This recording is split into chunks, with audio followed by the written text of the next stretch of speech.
Well, as I share my story with you today, you'll see some pictures behind me, but I'm not going to talk to the pictures. I'm just going to share my story. And today I get to talk to you about one word, and that's hope. See, hope is favorable, confident expectations. And each one of us have hope, I believe it in our heart. And hope can be presented in a dream, in a passion, and something that we look forward to, possibly not just today, but to tomorrow. So my story started 25 years ago, and it started with a dream and an expectation at that time. It was planned, I guess 20 years ago, but 25 years ago, I was looking ahead to my life of, marriage, going to have a baby someday, going to school to be a nurse. And it was all planned out for me. I had it figured. I'm going to have 2.2 children, because that's what the stats say, though I really wanted 4. I was really excited because I had traveled with my husband for 5 years, and we were excited to have the first baby. And it was a planned pregnancy. I was a healthy young mom to be, going to school at that time, and really excited about the possibilities of this little girl that we were going to have, or a boy. Of course, she was a little girl. And at 18 weeks, I was heading down this path, and my journey was so excited, and it was so full of joy. And as I was marching along into that doctor's office to have that first ultrasound to see the form of this beautiful baby's body, we walked smack into a wall.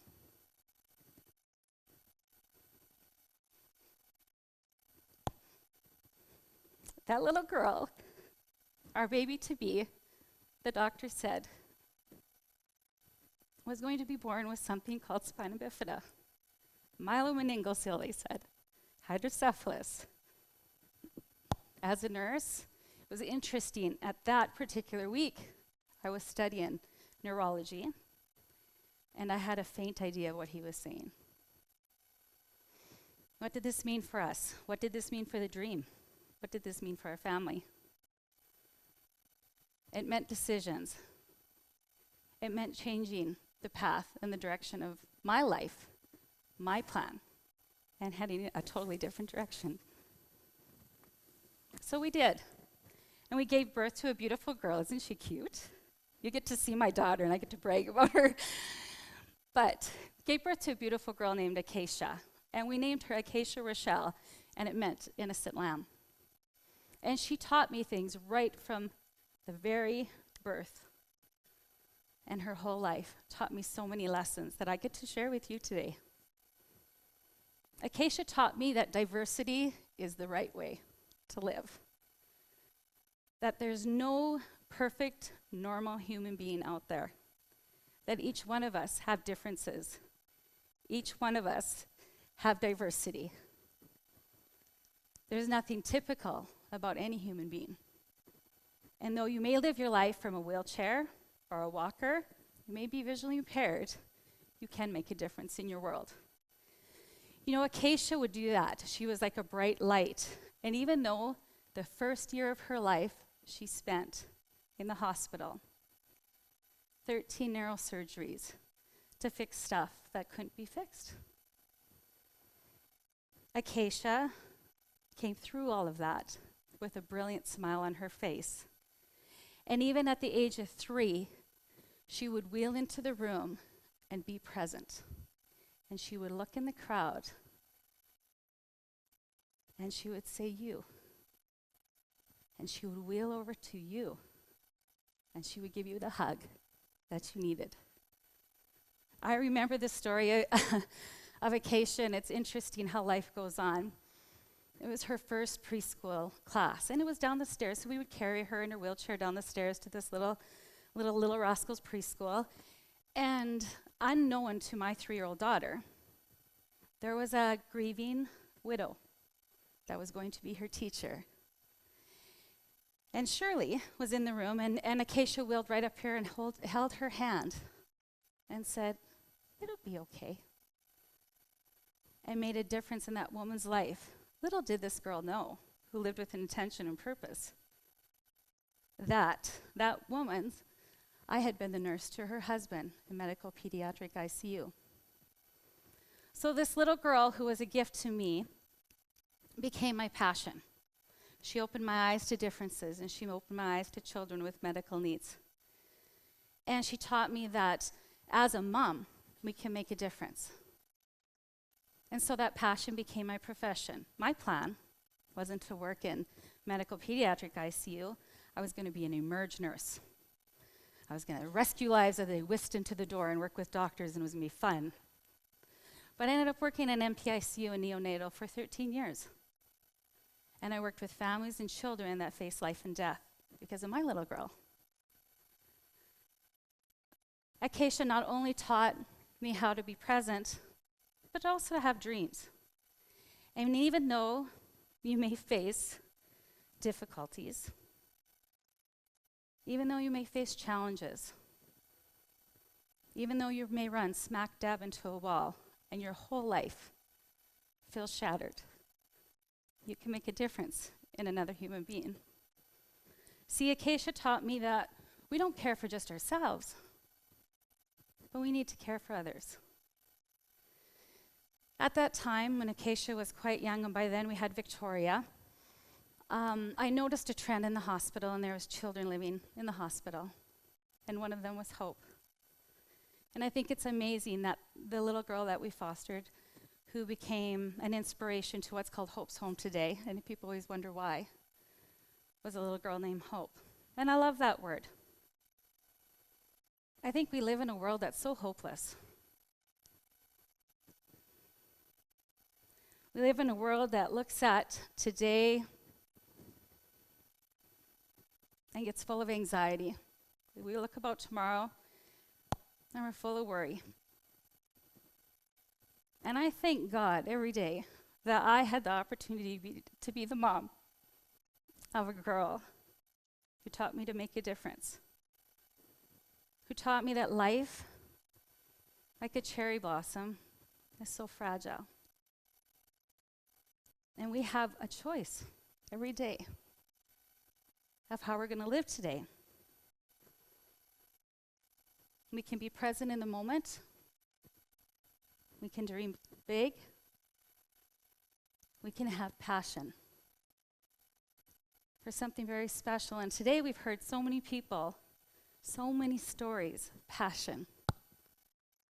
People that have taken that passion in their own journey and have made a difference in their world. And I thank God every day that because of the gifts and talents and abilities that each one of you have, we can make a difference in our world. You know, Acacia grew up, and as a teenager, she faced challenges. Life was different for her. At that time, you know, her friends were learning to drive cars, starting to date. And she would say to me, "Mom, when am I going to be able to do stuff like this?" And I would always say, "Acacia, but look at not what you can't do, but look at what you can do. Look at the possibilities and the difference that you make in the world around you." Acacia lived with confidence and a confident expectation. Her passion was Japan. And that's why I like to refer to the cherry blossom and how fragile and amazing it is. But she would look and she would say, "When I graduate, I'm going to go to Japan." And she cried during the tsunami. She was so worried. "Mom, we need to go. I'm worried about the people of Japan." And I was scared. How is my young girl going to go to Japan and teach ESL? That's what she wanted to do. In an electric wheelchair, in a country that I'm terrified to go to myself. I like to travel, but I thought, how could this ever happen? But it didn't matter because she said, "I'm going to do this." You know, Acacia became truly the inspiration of a place that we provide hope every day to. in a special place called Hope's Home. And we get to offer that gift of dreams back to families. We get to remind parents to dream big for their children. We get to teach children every day to how to play and explore in a world that maybe some days doesn't feel so hopeful.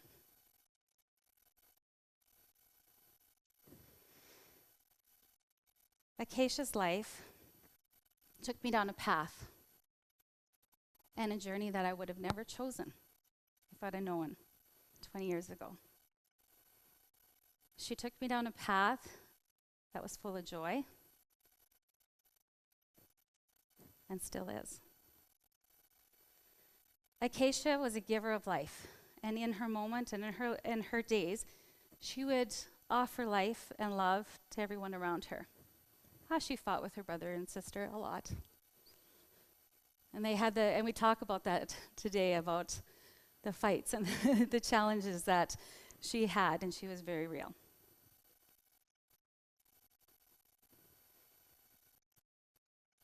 On September 22nd, in 2011,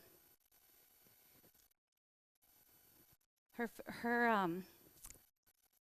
dad and I and her brothers and sister had to face, and her grandparents and friends had to face a difficult challenge. Because Acacia's journey up to this point had become some struggles. There was some pain. And so, as a nurse, you don't want to watch your child have pain and struggles or any suffering. Doctors, nurses, specialists, over 2.5, 3 years we talked to. We traveled around the province trying to figure out what should we do. And we finally made a decision, and together we decided that we'd have to have surgery, chronic headaches, and we thought this would make a big difference. By then it was 17 surgeries Acacia had faced.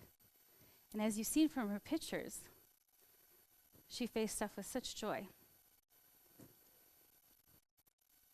She had that surgery, and after surgery she woke up and smiled, and she said, "Mama, call the doctor back. He screwed my head on crooked." And I was like, what?